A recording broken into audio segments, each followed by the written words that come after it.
પ્રિય દર્શકો, સ્વાગત છે મારી ચેનલ ધ રિવ્યુ સિનેમા પર। આજે આપણે વાત કરવાની છે સિકંદર મૂવી વિશે।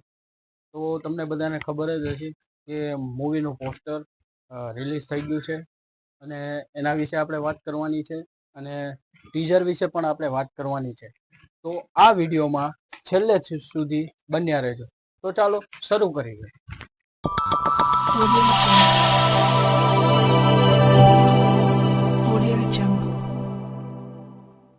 તો આપણે વાત કરી રહ્યા છીએ આ પોસ્ટર વિશે। આ પોસ્ટરમાં સલમાનભાઈ દમદાર લુકમાં લાગે છે અને સિકંદરનું પોસ્ટર રિલીઝ થઈ ગયું છે મિત્રો। સાજિદ નડિયાદવાલાએ સિકંદરનું પોસ્ટર રિલીઝ કરીને તેના ચાહકોને ભેટ આપી છે અને મેકર છે તેનું ટીઝર રિલીઝ કરવાના હતા, પણ તે ટીઝર રિલીઝ નથી થયું, પોસ્ટપોન થઈ ગયું છે। સલમાન ખાનના ચાહકોને છેલ્લા ઘણા દિવસથી જેની રાહ હતી તેનો અંત આવી ગયો છે અને ફાઇનલી સલમાન ખાનનું આ પોસ્ટર રિલીઝ થઈ ગયું છે। સિકંદરનો આ ફર્સ્ટ લુક સામે આવ્યો છે અને સલમાન ખાનના જન્મદિવસ પહેલા જ મેકર્સે આ સરપ્રાઈઝ આપી છે। 27 ડિસેમ્બર 2024 સલમાન ભાઈનો જન્મદિવસ છે, એટલે પહેલા તો સલમાનભાઈને happy birthday, God bless you. અને આના પર સાજિદ નડિયાદવાલા તેના ચાહકોને આશ્ચર્યચકિત કરશે અને દિગ્દર્શન ગજની, ડિરેક્ટર AR મુરુગાદોસ, આનું નામે તે ગાઈઝ અઘરું છે એટલે યાદ નથી રહેતું, એટલે આ રીતના તમને કહું છું। મુરુગાદોસ તેનું દિગ્દર્શન કરશે અને પુષ્પા 2 ફેમ રશ્મિકા મંદાના પણ સલમાન ખાનની સાથે જોવા મળશે। સિકંદરનો ફર્સ્ટ લુક, સિકંદરના પોસ્ટરની જો વાત કરીએ તો સલમાન ખાનનું એક દમદાર લુક દર્શાવવામાં આવે છે અને રહસ્યમય અને સસ્પેન્સ પણ જોવા મળે છે અને સૂટ અને બૂટ પહેરેલા સલમાન ખાનનો દેખાવ પ્રભાવશાળી છે અને આપણે આગળ જો વાત કરીએ તો તેના હાથમાં હથિયાર પણ છે।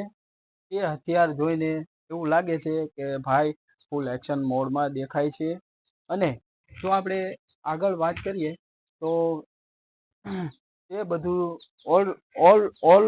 બધું પોસ્ટરમાં જોઈએ તો ફૂલ એક્શન મોડમાં દેખાય છે સલમાનભાઈ।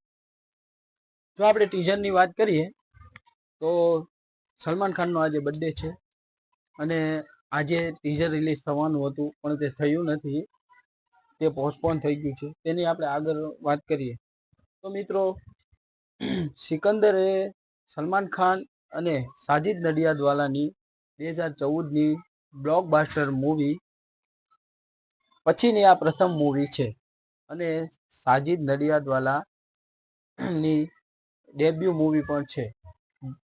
જો મિત્રો આપણે આગળ વાત કરીએ આ મૂવીની તો સાજિદ નડિયાદવાલા અને AR દ્વારા નિર્મિત મુરુગાદોસ દિગ્દર્શિતા દર્શકોને સિકંદર મૂવીમાં એક્શન, ડ્રામા અને ઇમોશન્સનો ડેશ જોવા મળશે। એટલું જ નહીં મિત્રો, આમાં સલમાન ખાનની સાથે રશ્મિકા મંદાના બંને એક સાથે જોવા મળશે। તો આપણે વાત કરીએ કે આ ટીઝર પોસ્ટપોન કેમ થયું છે, તો આજે આપણા પ્રાઇમ મિનિસ્ટર મનમોહન સિંહની મરણતિથિ છે એટલે આ ટીઝર પોસ્ટપોન કરવામાં આવ્યું છે। પણ એવું કહેવાય છે કે આ ટીઝર 28 તારીખે આવી શકે છે। આજ માટે બસ એટલું જ। આવી રીતે નવી નવી મૂવીની અપડેટ્સ માટે અમારી સાથે જોડાયેલા રહેજો અને આવી રીતે પ્રેમ કરતા રહેજો। જય શ્રી રામ।